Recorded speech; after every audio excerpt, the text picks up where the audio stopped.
अस्सलाम वालेकुम दोस्तों, कैसे हैं आप सब लोग। उम्मीद करती हूँ खैर खैरियत से होंगे। दोस्तों जहाँ भी रहें हैप्पी रहें और हेल्दी रहें।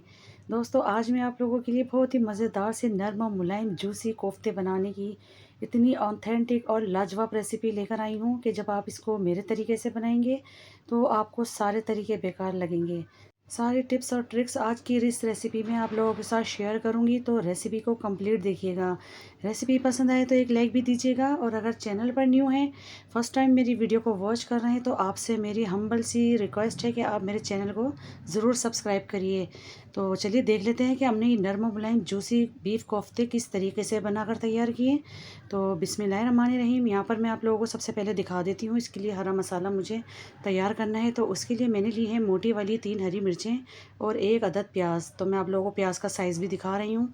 इस तरीके से मैंने एक प्याज को छील लिया है और 3 मोटी वाली हरी मिर्चें हैं, इनको मैंने रफली कट कर लिया। अब इसको मैं हैंड चॉपर है मेरे पास, उसके अंदर बिल्कुल बारीक चॉपराइज कर लूँगी।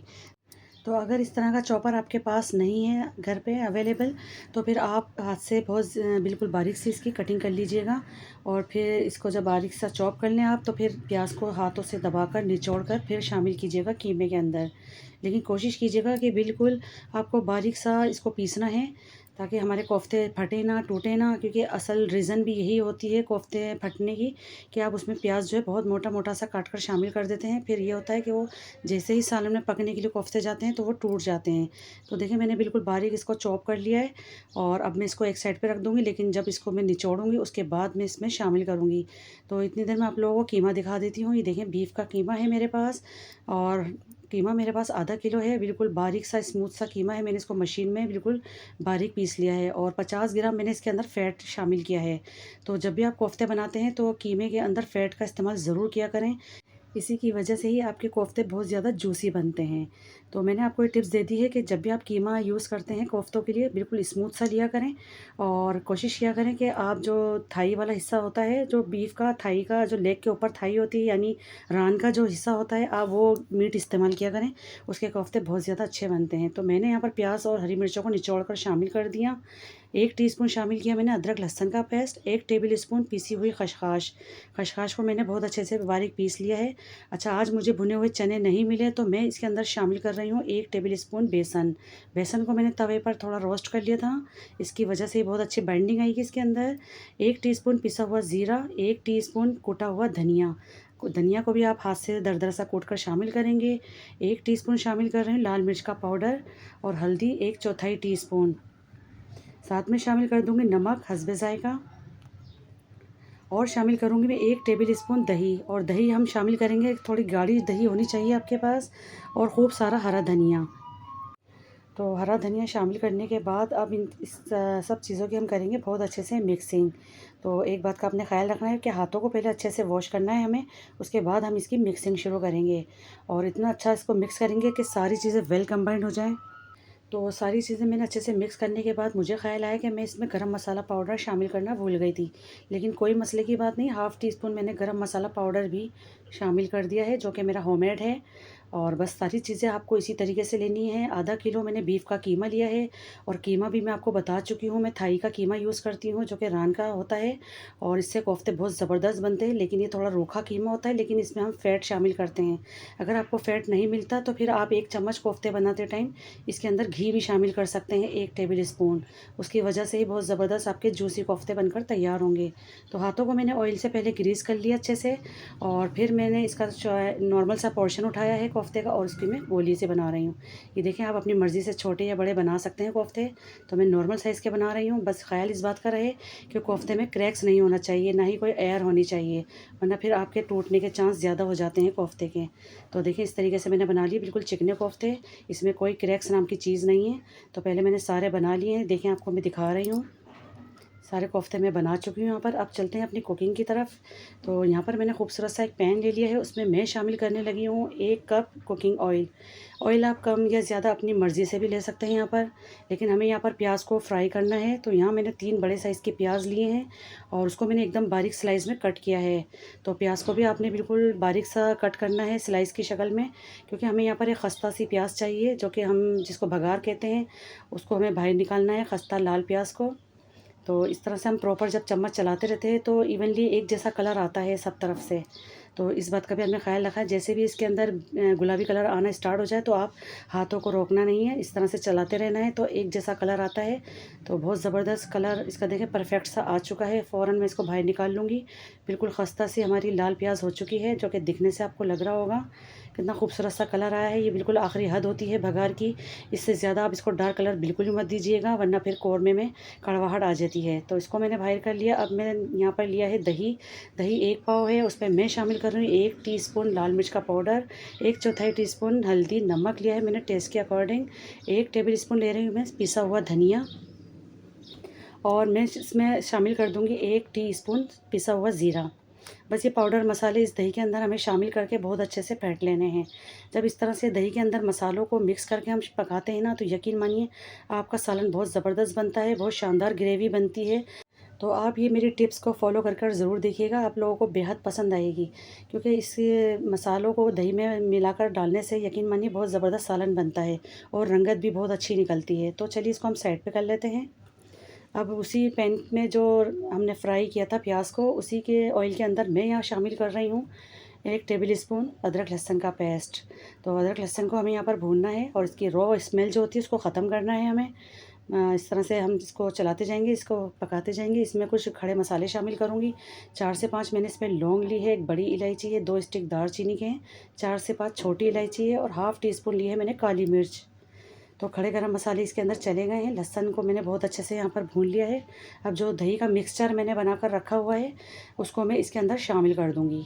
देखिए, तो जितना भी दही है मैं इसके अंदर शामिल कर रही हूँ। आँच को अभी हमें यहाँ पर स्लो रखना है, क्योंकि दही जब भी आप किसी चीज़ में डालते हैं तो आँच को आप तेज़ ना रखा करें। इसकी वजह से ये होती है कि दही को फटने के चांसेस ज़्यादा मिल जाते हैं। आँच को अभी मैंने नॉर्मल रखा हुआ है। अच्छा, यहाँ पर मैंने थोड़ी सी हड्डियों का इस्तेमाल किया है। कीमे के साथ हड्डियाँ भी ज़रूर आती है, आपको तो पता ही है, और इसके डालने से फ्लेवर भी बहुत अच्छा इन्हेंस होता है। तो हड्डियों का इस्तेमाल भी आप लाजमी किया करें थोड़ा सा।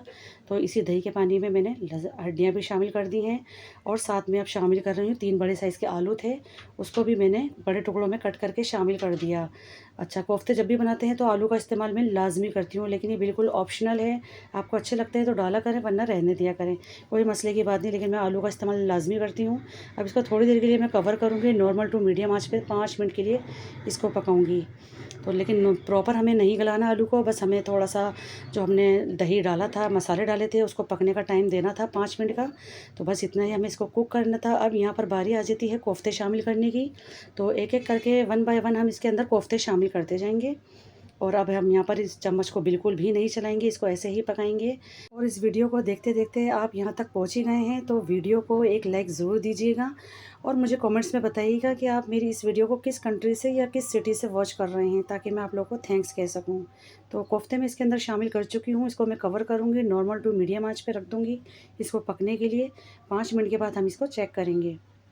तो यहाँ पर भी अभी देखें, चम्मच चलाने की बिल्कुल भी ज़रूरत नहीं है, हम इसको ऐसे ही पकड़ कर घुमाते जाएंगे।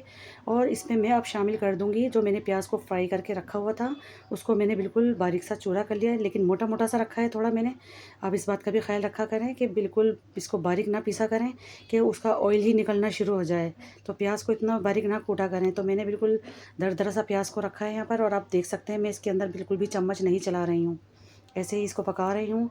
और अब शामिल कर रही हूँ मैं खुशबूदार मसाला, जो कि इस कौरमे की जान भी होता है। जायफल जावित्री का पाउडर शामिल कर रही हूँ मैं 1/4 टीस्पून, और शामिल कर रही हूँ केवड़ा एसेंस। इसके बिल्कुल मैंने चंद ड्रॉप्स डाले हैं, और बिल्कुल ऑप्शनल है, आपको अच्छा लगता है तो डालें, वरना स्किप कर दें।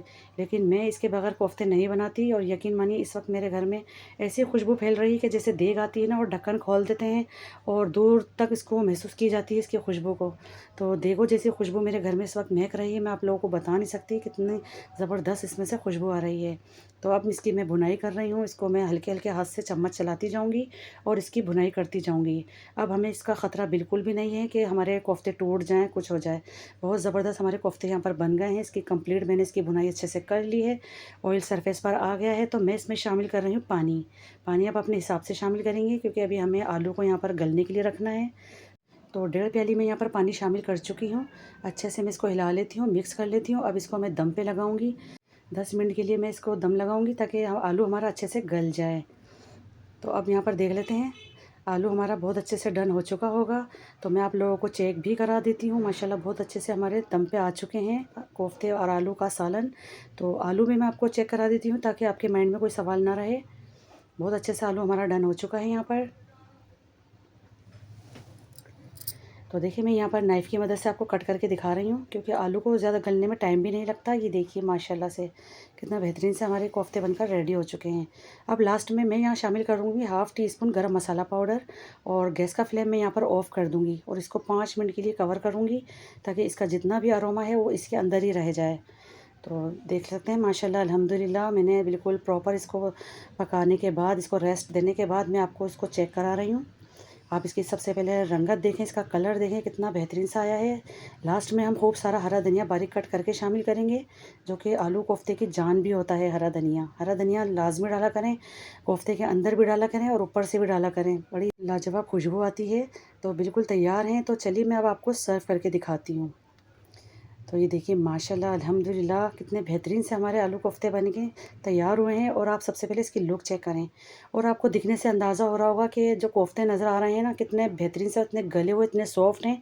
ऐसा नहीं कि आपसे टूट नहीं रहे हैं। और बाज़ मेरी बहनें जब बनाती हैं, मैंने सुना भी है और देखा भी है कि जब वो तोड़ती हैं ना, तो उछल कर कोफ्ते की जो गोली होती है वो कहीं और चली जाती है, लेकिन टूटती नहीं है। तो उससे बेइज़्ज़ती भी फ़ील होती है और अच्छा भी नहीं लगता खाने में। तो आपका कोफ्ता इस तरह का होना चाहिए कि आप उसको उँगली लगाएँ, टच करें और वो बिल्कुल टूट जाए। तो आज की इस रेसिपी में मैंने आपसे सारी टिप्स और ट्रिक्स शेयर की है, ताकि आपके कोफ्ते भी बिल्कुल परफेक्ट बने, मेरी तरह बने, या शायद मुझसे भी बेहतर बने। तो आप जब सारी चीज़ों को मेरी इस तरह से फॉलो करेंगे, तो आपके कोफ्ते भी बिल्कुल परफेक्ट बनेंगे। तो आई होप कि आपको आज की मेरी ये रेसिपी ज़रूर पसंद आई होगी। तो रेसिपी अगर पसंद आई तो रेसिपी को लाइक कर दीजिए। चैनल पर नए हैं तो चैनल को भी ज़रूर सब्सक्राइब करिए, और आप जब इसको बनाएं तो इसका फीडबैक मेरे साथ ज़रूर शेयर कीजिए। मिलती हूँ इंशाल्लाह ताला एक और वीडियो में। जब तक के लिए अल्लाह हाफिज़।